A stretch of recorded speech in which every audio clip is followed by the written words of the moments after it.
for like 180. What side of town? Right. So, yeah, what side of town was on? I didn't even ask her, honestly. All right. Well, to answer your question, the challenge is that we do feel like the building is overpriced, but I don't have any data to support it. So like he doesn't have. We don't have any data to say that it's worth $375, but we also don't have anything to say that it's not worth $375. So did you use the way we got, stats? yeah, we looked at all of that.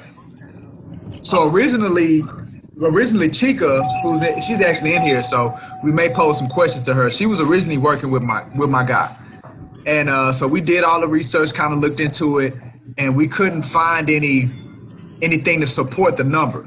So originally we was going to approach it from a standpoint of putting it on the market, and then once we get an offer, then use that offer as a way to get my guy to come down off his price so he can see what the market is bearing for it, because we just don't have anything to justify it, to go off of. So y'all haven't driven by the property? No, I was going to do that. Me and LaKendra was going to go tomorrow. We were going to drive by it to get some more accurate information, you know, and just how it looks. So when you go, so when you go to the property, you'll see like it's not on a commercial. It's like a commercial building, but it's in a residential area. So that was another one of the dynamics that made it weird. Oh. Difficult to really price. So when they did the CMA, they probably did it based off of residential properties and within the area. Well, no, it wasn't that. Like we looked for commercial grade type property. It just wasn't anything that was comparable. So what area is that in? That will be considered. What is that considered?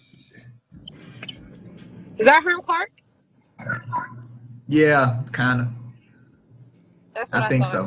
Trinity Park, Galena Park, like over in that area. I know Herm Clark now. Let me ask you this: are there any other commercial buildings like within a 3-5 mile vicinity? So, Chika, when you was hold on right quick, y'all. All right, we'll send them back with that other email.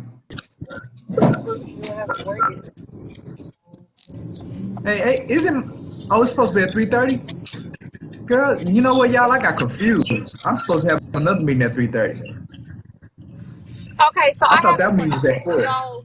Hold on, real quick. Hold on, Treasure. Hold on, real quick. Hey, Jess, can you call Letitia and tell her I thought her meeting was at 4, but her meeting's at 3:30? Leticia? Tell her I apologize. Tell her I'm on a call right now, and then when I finish with that, I'm gonna call her. But I thought her meeting was in person anyway.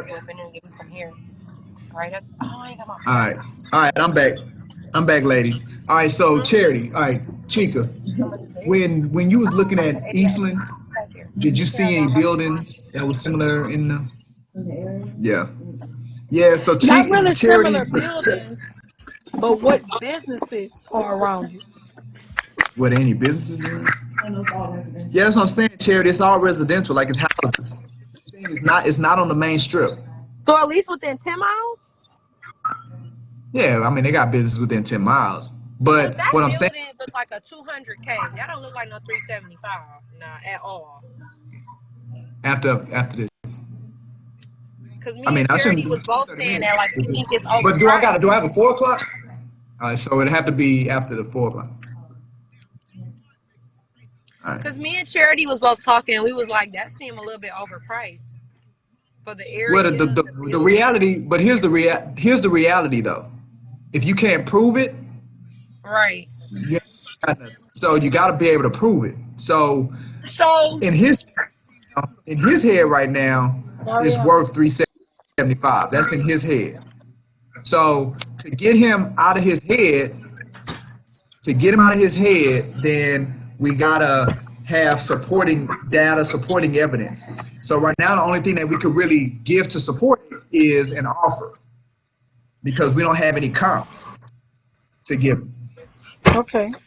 Let me ask you this: what are the demographics of that area? Like, what are people doing over there? What is it like? Is it low income? Like, what do they do over there? I think it's kind of. I mean, it's an older neighborhood, so you probably got a mix. Like you got some people that have been there for years that maybe are established, they're retired, but then you got some people. So, do you think we could do a CMA off the lot size, Charity? Hold up, wait. I want to see what's going on in that area so you know how to list it, so you can tell other. But I was saying, you think we could do a CMA off the lot size of it and stuff, maybe? I don't even think that's going to help. I think what would help is if you knew the demographics of the area, like what the people around there do. Yeah, so what it is, right, so Charity, to answer your question, the people that live in that area, it's a mix. So you got some. It's such an old area that you probably have people there that have been there their whole life. You know, they bought when they was young. They went to work. They retired, but they still there. So you got homes with a lot of equity and maybe some wealth buildup. But then you also have people that are probably renting properties, right? Because some of the kids didn't keep up with them. They got foreclosed on. Investors came and bought it. You got some of that going on. You probably got some younger people living in their parents' home. Like the parent house is paid off, it's still in the family, but the kid just kind of moved in. So you have that. So it's heavily African American, but you have multiple generations and dynamics in that neighborhood. What kind of incomes are there? Now that I don't know. I don't know the income, but I mean that's the information we can come up with.